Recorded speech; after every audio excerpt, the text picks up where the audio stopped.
ஹரே கிருஷ்ணா கிருஷ்ணா கிருஷ்ணா ஹரே ஹரே, ஹரே ராமா ராமா ராமா ஹரே ஹரே. குட்டி கதைகள் 145. இதில் கொல்கத்தா சமீபம் இருக்கும் மாயாப்பூரின் ராஜாப்பூரில் உள்ள ஜெகநாதர் கோவிலின் புராண கதை காண்போம். முன்பு ஒரு சமயம், அதாவது சைத்தன்ய மகாபுருவின் காலத்தில், ஜெகதீசா கங்குலி என்ற பக்தர் தற்போதைய மாயாப்பூரின் அருகில் உள்ள ஒரு கிராமத்தில் வசித்து வந்தார். ஜெகதீசா ஒரு சிறந்த வைஷ்ணவர் ஆவார். அவர் மிகுந்த வயோதிகராக இருந்தாலும் ஒவ்வொரு வருடமும் 900 கிலோமீட்டர் நடந்து வங்க கடற்கரையில் உள்ள ஜெகநாத பூரிக்கு செல்வார். அவர் பக்தர்களுடன் பகவான் சைத்தன்யரையும் ஸ்ரீ ஜெகநாதர், பலதேவர், சுபத்ரா தேவியின் தரிசிக்கவும் ரத யாத்திரை பண்டிகையில் கலந்து கொள்ளவும் செல்வார். 4 மாதத்திற்கு பிறகு வங்காளத்தில் உள்ள தனது இல்லத்திற்கு திரும்பி விடுவார். இப்படியாக இருக்கும் சமயம் ஒரு நாள் ஜெகதீசாவின் மகிழ்ச்சி சிதறிவிட்டது. அவர் ஒரு கொடிய நோயினால் பார்வை இழந்துவிட்டார்.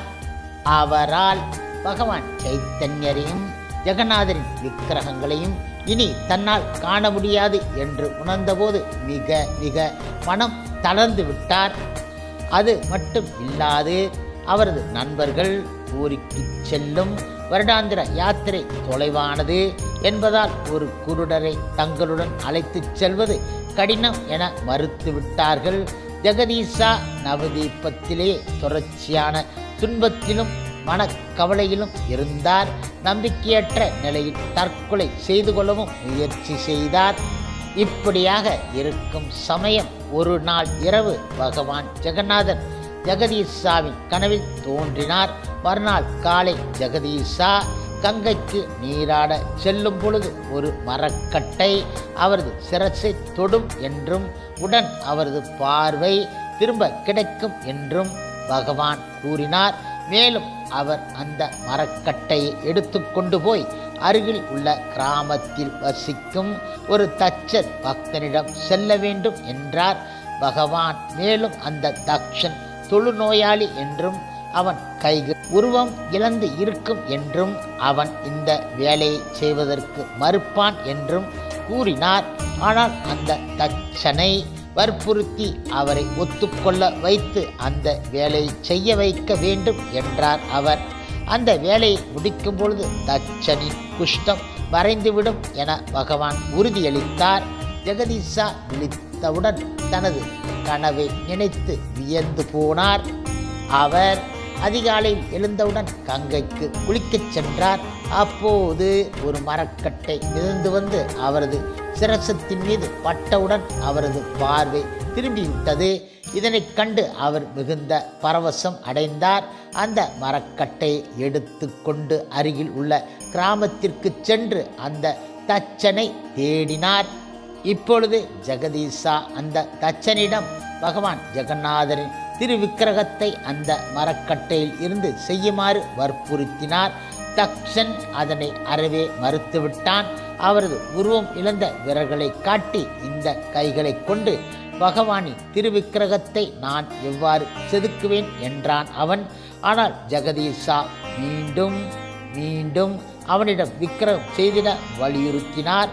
மேலும் அவர் அந்த குஷ்ட ரோகியிடம், இந்த விக்கிரகத்தை முடிக்கும் பொழுது உனது குஷ்டம் நீங்கிவிடும் என விவரித்தார். இறுதியில் அந்த தச்சன் விக்கிரகம் செய்திட சம்மதித்தான். இப்பொழுது ஜெகதீசா அந்த குஷ்டன் உடன் இருந்து அவர் வேலை செய்வதையும், அவ்வாறு வேலை செய்யும் பொழுது அதனால் அவர் துன்பப்படுவதையும், அவன் கையில் இருந்து இரத்தமும் சீலும் வழிந்ததை கண்டார். அவர் தனது வேலையை நிறுத்த நினைத்தார். ஆனால் ஜெகதீசாவோ அவரை உற்சாகப்படுத்தி அவரது துயரத்தை பகவானிடம் தெரிவித்து விக்கிரகத்தை முடிக்கும் வரை மறக்கச் செய்தார். அவர் விக்கிரகத்தை முடித்த மறு வினாடியே அவரது குஷ்டநோய் மறைந்து ஓடிவிட்டது. ஜெகதீசா அந்த விக்கிரகத்தை தற்போதுள்ள ஜெகநாதரின் கோவில் அருகே எடுத்துச் சென்று அதற்கு வழிபாட்டை தொடங்கி வைத்தார்.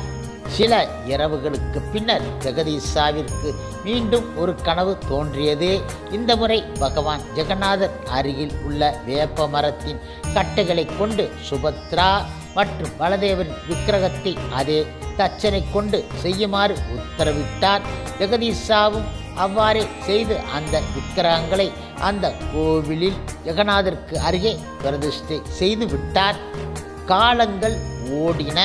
ஜெகதீசா கங்குலி அவரது உடலை விட்டுவிட்டு நீங்கிய பிறகு பகவான் ஜெகநாதர் தனது வழிபாடு உதாசீனப்படுவதைக் கண்டு அதிருப்தி அடைந்து தனது லீலைகளை முடித்து கொள்ள முடிவு செய்துவிட்டார். இதனால் காலங்கள் போக்கில் வழிபாடு இல்லாமல் போய்விட்டது. அதன் காரணமாக தற்சமயம் அந்த ஜெகநாதர் பலதேவர் சுபத்ரா கோவில் ஆனது இஸ்கானிடம் தானமாக கொடுத்து விட்டார்கள். தற்சமயம் இஸ்கானானது அந்த சிறந்த கோவிலை வழிபாட்டு தலமாக ஆக்கி விட்டபடியால் மக்கள் கூட்டமாக அலை மோதுகின்றது. ஹரே கிருஷ்ணா ஹரே கிருஷ்ணா கிருஷ்ணா கிருஷ்ணா ஹரே ஹரே, ஹரே ராமா ராம ராமா ஹரே ஹரே. சில பிரபுபாதரின் சேவையில் இஸ்கான் பக்தர்கள்.